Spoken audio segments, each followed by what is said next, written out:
back for more in this amazing action-packed adventure of Batman? Well, let me tell you about someone named Joel Schumacher.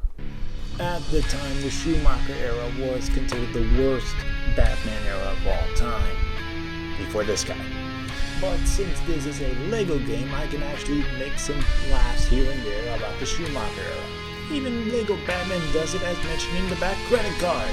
My back credit card! Ah, you gotta love the ones that make you laugh. Anyway, let's continue on with the main story.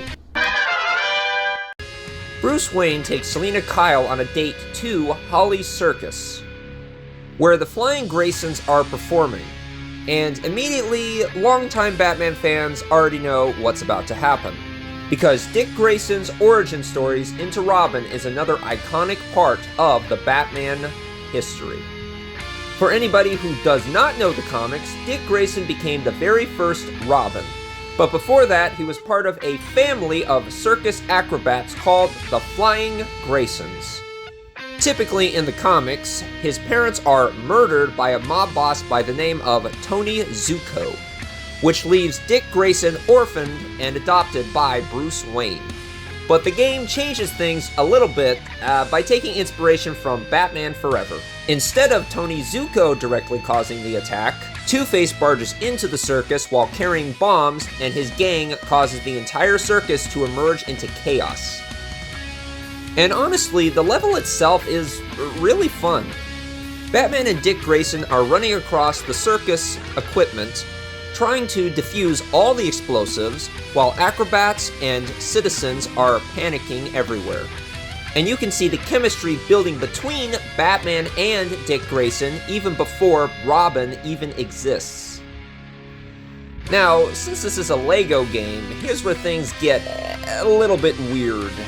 Because when Dick's parents fall from the trapeze, instead of committing to the tragedy, they hit a hot dog cart for some reason. And once again, since it is a Lego game, it looks pretty funny. In the context of Lego humor, it absolutely fits. The game clearly wants to avoid showing an absolute death scene, but longtime Batman fans might have mixed feelings about it, because the game actually handles the Wayne murders surprisingly well early on in the game.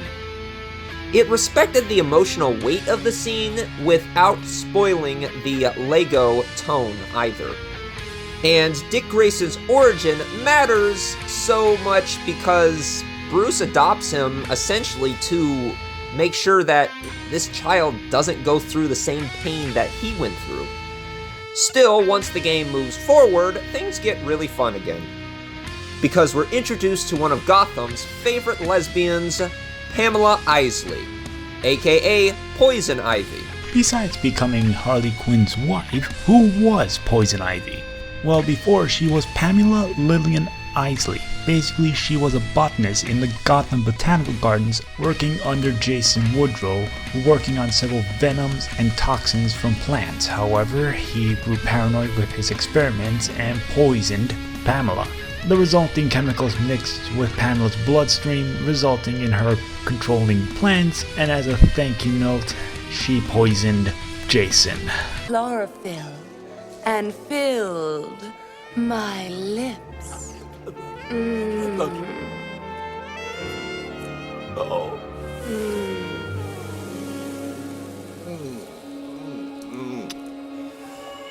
With venom. Oh, and Jason, one other thing. I probably should have mentioned this earlier. I'm poison. Meanwhile, Bruce is basically training Dick inside the Batcave, slowly training him in the art of combat, gadget usage, and stealth acrobatics until he officially becomes Robin. And after this training, they get the suits from Batman Forever. Then comes the Poison Ivy boss fight, and honestly, this fight is really insane. Not only is Ivy summoning giant plant monsters to attack Gotham, but she literally creates a giant, massive dragon made out of vines and vegetation. A freaking plant dragon, people. And honestly, I don't think I've ever seen Poison Ivy do anything like that in the comics. The closest comparison I can kind of think of is Scott Snyder's Absolute Batman's interpretation, where Ivy becomes this sort of horrifying eldritch body horror creature. But here, Traveler Tales basically said, "You know what Poison Ivy really needs? A giant fantasy boss dragon." And somehow this absolutely works. And just as the chapter ends, we get our major tease, Mr. Freeze. Which means Gotham's problems are only getting worse. Easter eggs you can actually find in this chapter is of course Clue Master, who many consider as an off-bootleg Riddler, and you can't believe he also has trophies as well, but also he's the father of one of the Bat family members, spoiler. And we actually get Kite Man in this episode. Hell yeah! I think the only reason why Kite Man was even in this chapter is because of his relationship with Ivy in the Harley Quinn TV series. That's my only guess so far.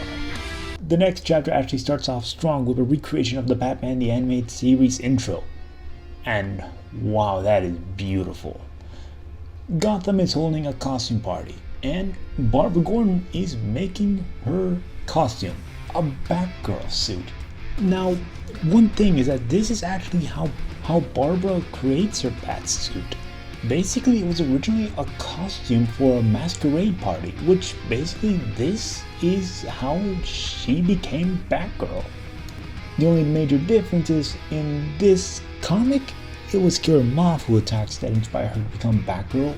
In this game, it was none other than our favorite Gotham pyromaniac, Firefly. Firefly. Basically, his origins is that Garfield Lynch was a pyromaniac who worked in a film set. Apparently, one of the films went wrong due to his obsession with fire and burned 80% of his body. Of course, he became the pyromaniac we all know today, and it's up to Batgirl and Batman to stop him.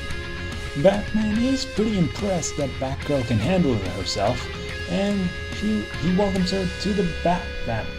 And they stop Firefly. But it becomes a cold day as Mr. Freeze comes.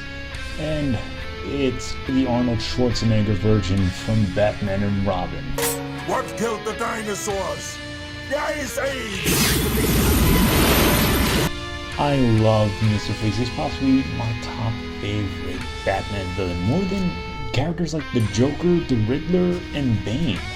While Mr. Freeze did appear in comics before, the most definitive version that everyone agrees on is the episode Heart of Ice by Paul Dini and Bruce Timm, where Victor Freeze is trying to save his dying wife from a terminal illness by freezing her in a cryopod.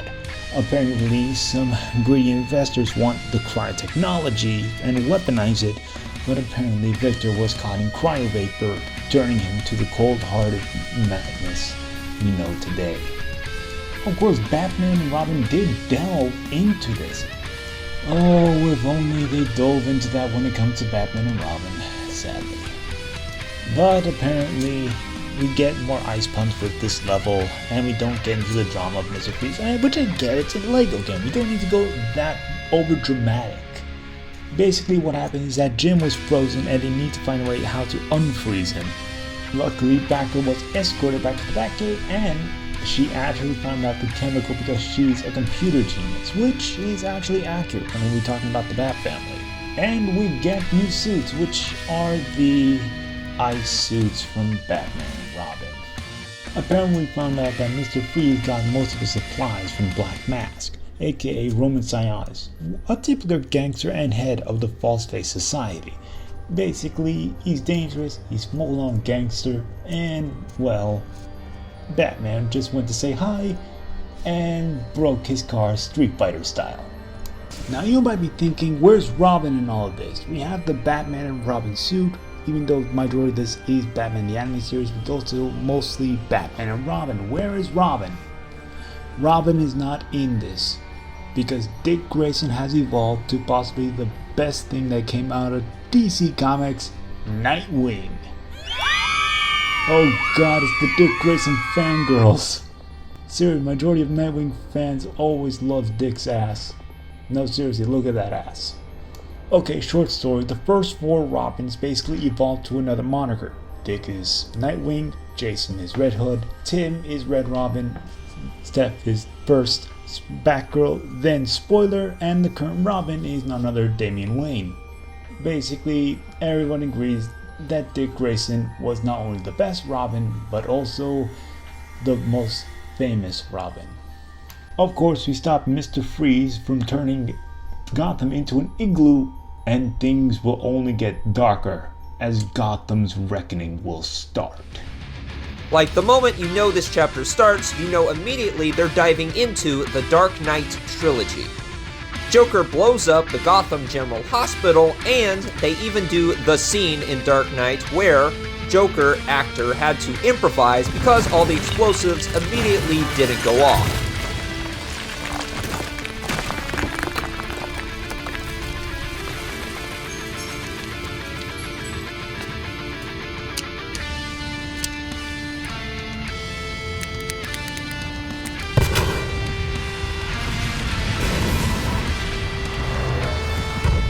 Now obviously, since this is a Lego Batman game, they had to change the explosives to colorful paint bombs that covers the hospital in a giant colorful paint madness. But the reference is very obvious. From there, the chapter transitions into a massive Batmobile chase sequence, inspired by the iconic Batmobile truck chase from The Dark Knight. Batman drives his tumbler throughout the streets while Joker's convoy causes absolute destruction everywhere. Explosions, collapsing bridges, and missiles flying everywhere. It almost feels like Traveler's Tales wanted to recreate the scale of the Nolan films while keeping Lego's chaotic intentions intact. And homage to The Dark Knight it is, as they went so far to even show Batman shooting out of the tumbler on the Batpod. For those who don't know, due to Joker damaging the tumbler with an RPG, Batman ejects with the Batpod. But as he chases Joker, in this game, someone joins him, Talia. And of course the chase goes on until Joker's truck literally flips and he is escorted to Arkham Asylum. Sorry about that, we don't do the iconic Dark Knight hit me scene. But Talia told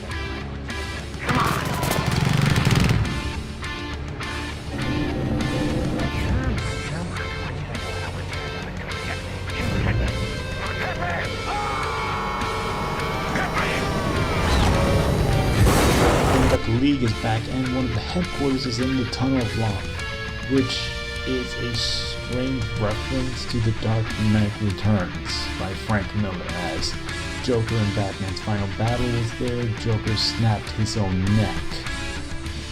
Basically, we found out who is the League's new leader, and it's Bane.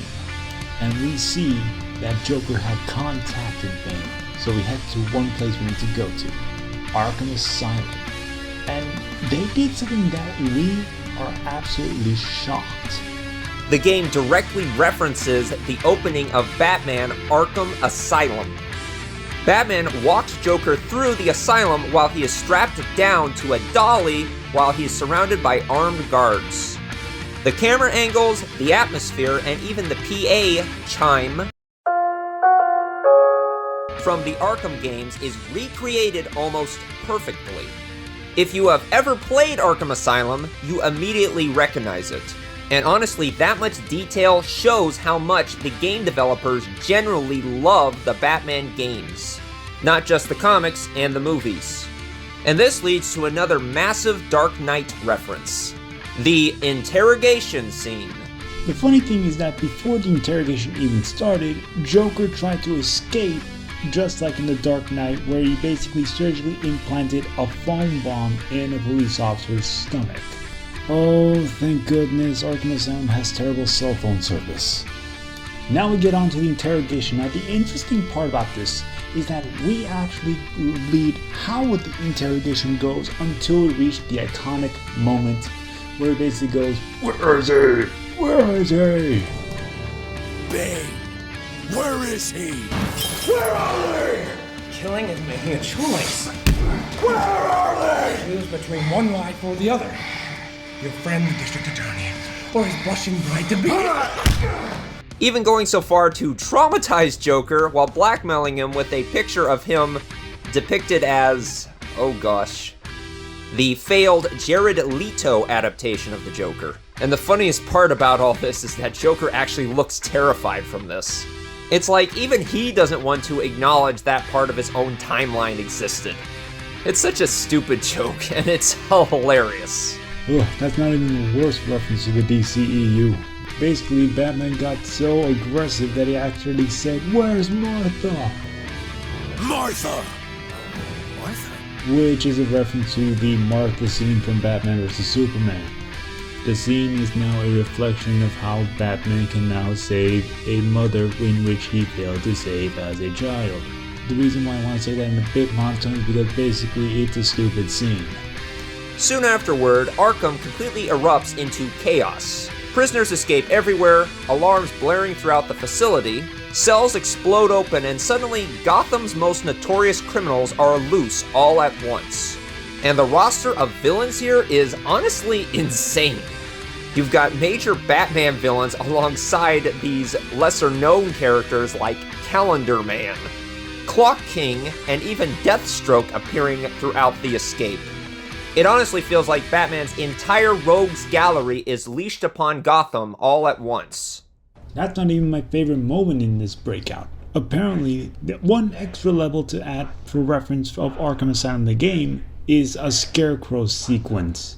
In Arkham Asylum, Scarecrow gasses you 3 times and gives you these surrealist visions of him trying to take over Batman's mind. It became one of the most horrific and best parts of the game, and I'm glad they actually referenced it. But then the chapter takes an even darker turn. Batman realizes too late that Talia al Ghul manipulated him. The entire situation was a trap to weaken Batman before Bane attacks. And this leads to another iconic moment in Batman history. The fight heavily references the Dark Knight trilogies and Nightfall comic storyline. They recreate the moment that Bane lifts Batman over his head and breaks his back. Ah, yes! I was wondering what would break first. Your spirit?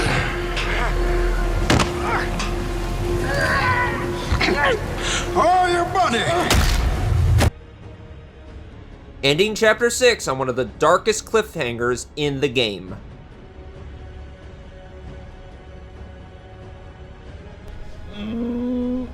Yeah. I always hate beef with Tom Hardy's interpretation of Bane from The Dark Knight Rises for 2 reasons. 1. This Bane is possibly the only Bane in any movie history that is a strategist. In the comics, Bane is one of the smartest Batman villains ever, to the point that he would track Batman down to Wayne Manor to break his back in the Nightfall comics. It's just the fact he became so overrated to the point that even Harley Quinn uses the dumb Bane voice. I just saw the statement from the Legion corporate card that your Uncle Penguin gave you.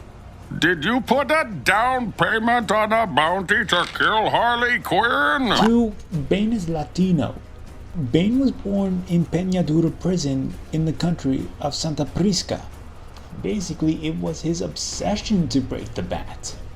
But there's the problem. What interesting stories can you do with Bane that isn't involved breaking Batman? Majority of writers, including the ones who worked on Batman the Animated Series, don't know what to do with Bane. He's basically a one-trick pony, and while I will respect Bane, I do have to admit they're right.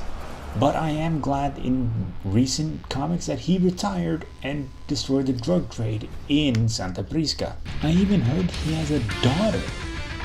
Well, clone daughter, but still, that's pretty impressive for Bane. With that said, back to the main story. After Batman's defeat, Gotham essentially begins to collapse overnight. The League of Assassins takes to the streets, Blackgate prisoners escape by the masses, and the city starts to descend into total chaos and anarchy. Without Batman fully operating, you can literally feel Gotham losing complete control. Fires spread everywhere, riots break out across the districts, bridges are damaged, and criminals openly take over sections of Gotham, almost as if the government completely stopped functioning. And then, Bane delivers his version of the Black Gate speech. Now, for a little bit of context, in The Dark Knight Rises, Bane's speech is all about disguising anarchy as liberation. He presents himself as Gotham's savior, claiming he is freeing them from the rich, the corrupt elites who control the city. At the same time, he exposes the corruption of Commissioner Gordon and the Harvey Dent Act, as well as what Harvey Dent did as Two-Face, which completely destroys the people's trust in Gotham's institutions. The Batman didn't murder Harvey Dent, he saved my boy. Then took the blame for Harvey's appalling crimes so that I could, to my shame, build a lie around this fallen idol. I praised the madman who tried to murder my own child, but I can no longer live with my lie. It is time to trust the people of Gotham with the truth, and it is time for me to resign. And do you accept this man's resignation? And do you accept the resignation of all of these liars? Of all the corrupt? Those men locked up for 8 years in Blackgate and denied parole under the Dent Act. It's based on a lie. Of course, the game adapts that speech in its own Lego way. They don't directly focus on Harvey Dent this time, but the message is still there. Bane basically tells the people of Gotham that the city systems have failed, that the powerful abandoned the people, and now Gotham belongs to the citizens themselves. Me? Well, no, not you. Or you. And definitely not you. Yes, you. You the people. Gotham is yours. None shall interfere. Do as you please. Still, despite the comedy, the chapter does a really good job showing how overwhelmed Gotham truly is. Even with Batman gone, the rest of the Bat family tries to hold together the city. Batgirl and Nightwing are fighting riots across the streets of Gotham, and Commissioner Gordon is desperately coordinating police defenses while the city completely falls apart around him. But that doesn't stop our heroes as they push forward. Even if Bane has a bomb, like in Dark Knight Rises, attached to Wayne Enterprises. Now, I heard a lot of people that this scene is propaganda from The Dark Knight Rises. It's not in my opinion. I mean, Bane literally let out every prisoner in Gotham. He literally set the entire city in chaos. And if these cops are going to fight, they're going to fight for what's right, even if they have to die doing it. Nightwing and Batgirl try to fight Bane, but one thing makes it clear, Bane is too strong. And he reveals what's the secret of his massive strength, Venom. Which I am glad they actually put this in the game, because in the comics, Venom is a steroid that increases his muscle mass and strength. This was used in majority of versions of Bane.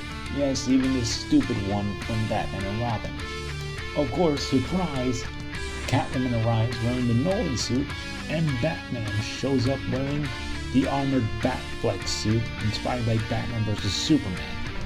And he has a much deeper voice than usual, which heads to the Bane boss fight, which honestly is hard due to the fact he's a muscle-bound brute, and the only way to defeat him is to remove the Venom tank on his back.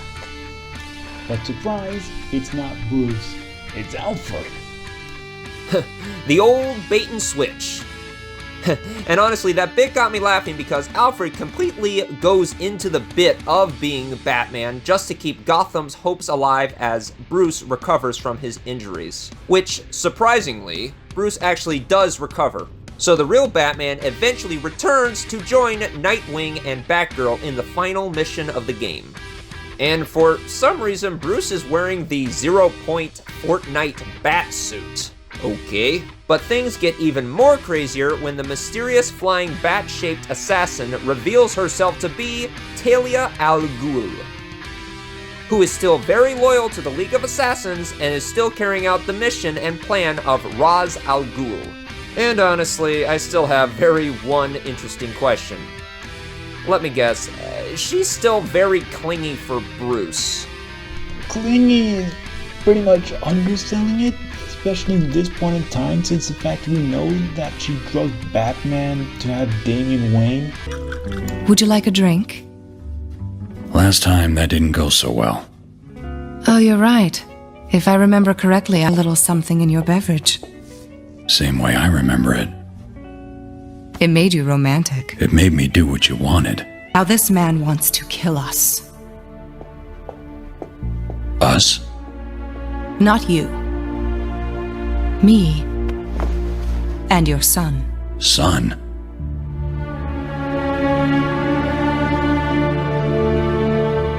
You expect me to believe this? I assure you, he's yours. So the final battle is a showdown between Bruce and Talia, while Nightwing and Batgirl try to disarm all the bombs in Gotham before they completely destroy the city. There are massive explosions everywhere, League assassins pour from every angle, and the music goes completely full cinematic mode. And it most definitely works. Batman defeats Talia, the bombs are defused, and Gotham is saved. And, for the first time, it feels like the entire Bat family helped save Gotham instead of just Batman by himself. This game is amazing. Honestly, LEGO Batman Legacy of the Dark Knight feels like one giant love letter to Batman as a character, not just movies, comics, and games. Everything that we love about the Dark Knight. You can tell from the passion that the developers put into this game, whether it be the gothic atmosphere of Tim Burton to the realism of Christopher Nolan, even the mechanics from the Arkham series. The only downside I have with this game is the fact that there isn't more to it. When I mean more, I mean there should be more stories of Batman's legacy. We should have Under the Red Hood with Jason Todd. We should have No Man's Land with the earthquake that destroyed Gotham City. We should have Damian Wayne and the Court of Owls. And believe me, they are dark storylines, but they're one of the most iconic storylines in Batman history. But it's announced later this year we will have a Joker DLC recreating... oh Christ. Well, you read what you sow. People connect with Batman because underneath all the gadgets, the suits, and the villains, he is ultimately a story about loss, fear, perseverance, and ultimately hope. Every generation gets their own Batman, and somehow this game was able to celebrate all of them all at once. And for people who grew up back in 2008 playing the original LEGO Batman, this honestly feels like coming home. Anyway, thanks for watching. And if you guys have any ideas on what we should talk about or analyze next, let us know in the comments below.